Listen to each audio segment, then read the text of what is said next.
In the name of Allah, the most gracious, the most merciful. Today we are going to discuss the topic plot and themes of the novel Adventures of Huckleberry Fin by Mark Twain.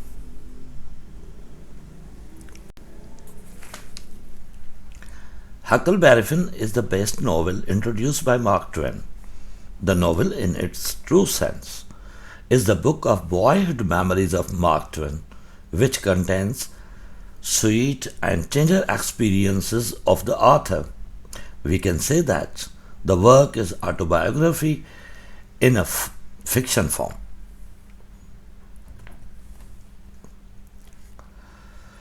The novel may be divided into three parts. First part starts from chapter number 16, from where Jim starts flight from slavery and Huck's flight from Mrs. Watson's home because of hers and her father's corrupting influence.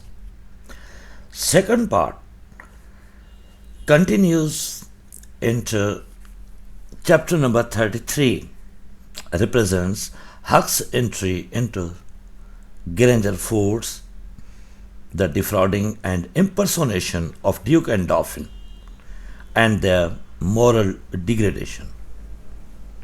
Part 3. The third part of the story starts when Tom Sawyer comes to Fail Farm in order to help out Huck to free Jim from the shackles of him.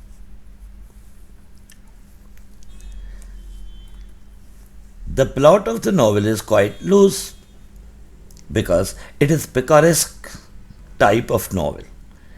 In this type of novel, characters are rogues and ramblers. They don't stay at one place but wander from place to place. Such types of plots lack logical sequence and are based on situations and are portrayed in episodes occurring at random patterns. Now see, as far as the plots of other novels are concerned, by other we mean that apart from picaresque novel, then their plots are always in sequence. There is a logical sequence of actions in them. But as far as picaresque novel is concerned, then there you will find loose plots. Loose plots means that whole the story is based on different episodes. The theme of picaresque novel is the struggle of an individual against a hostile society.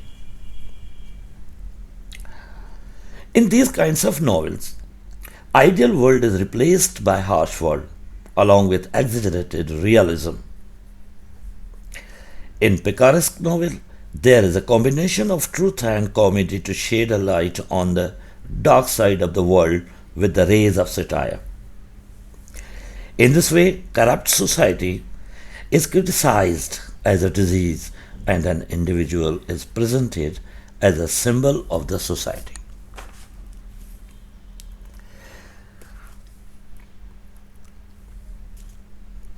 Now let us move forward towards the story again after explaining the picaresque novel. As we have already mentioned that story is divided into three parts. So now let us go through part 1 in detail. In order to save himself from cruelty of his father, Huck leaves his native village for a wider world. Before his father's search in the woods of Jackson for him, he slips out the river he loves in a canoe. When he reaches Jackson's Island, there he meets Jim, who is a Negro and has escaped from his owner, Mrs. Watson, who intends to sell him at the hands of slave trader. Jim was a strong man, very loyal and compassionate and kind-hearted as well. Both Jim and Huck enjoyed a lot in Mississippi and set out for further adventure by escaping the place that was not in their control. Part 2. In the second part, Huck encounters the Granger force in a pretty tense situation. Granger force are contradictory people who are hard to be understood and complicated to describe. For example, how one can predict a person who acts one way at one moment and then turns out and acts in completely different way in the next moment.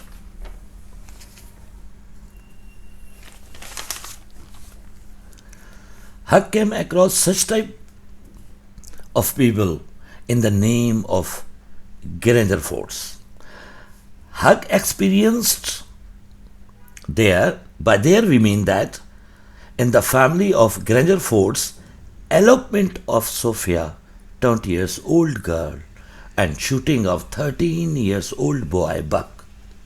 Sophia ran away with Harney, son of Shepherdson, that was a cause of strife between two families.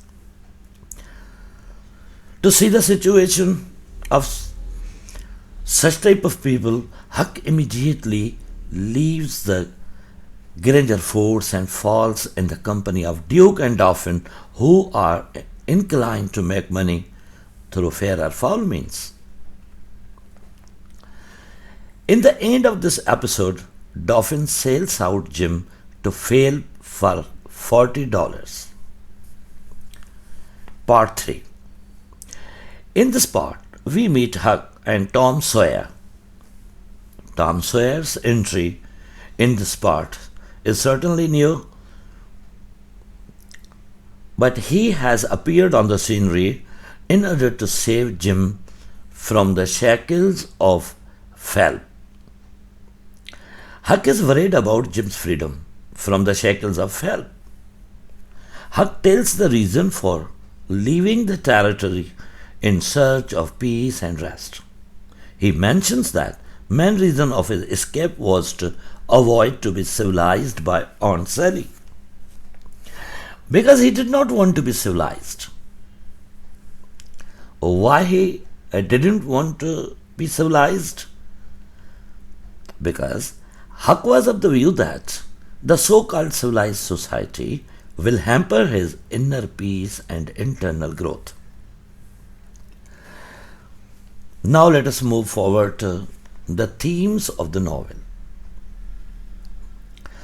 The main theme of the novel focuses upon mercifulness in the era of brutalism.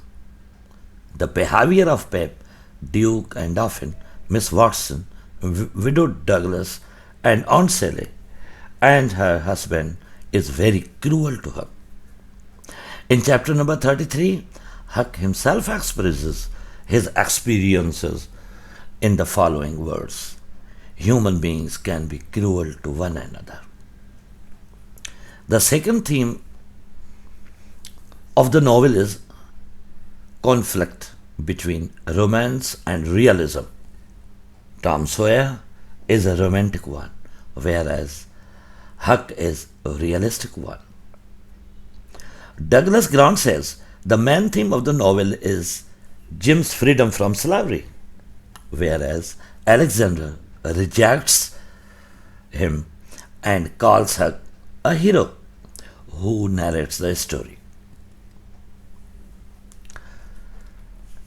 Jim acts like a father of Huck. It means that Jim's behavior is of parenthood. And we come to know about Jim, especially, and his quality of parenthood when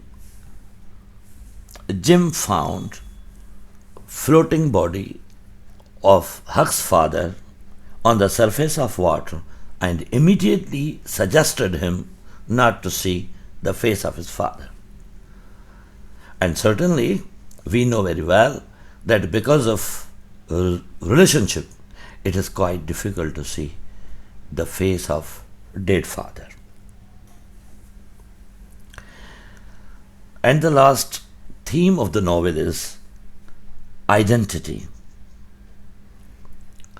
Huck was in search of his identity. Why? Because Huck is an orphan whose mother is dead, whose father is a drunkard, is shot dead. So he is a lonely person searching for family. Even in his lies, we find him that he was searching for his family. In other words, we can say that he was in search of the family. So these are the most important themes of the novel. And when all these themes are woven together, as a result, we have the Adventures of Huckleberry Fin. So let us conclude the most important points over here. And I hope that you might have got the message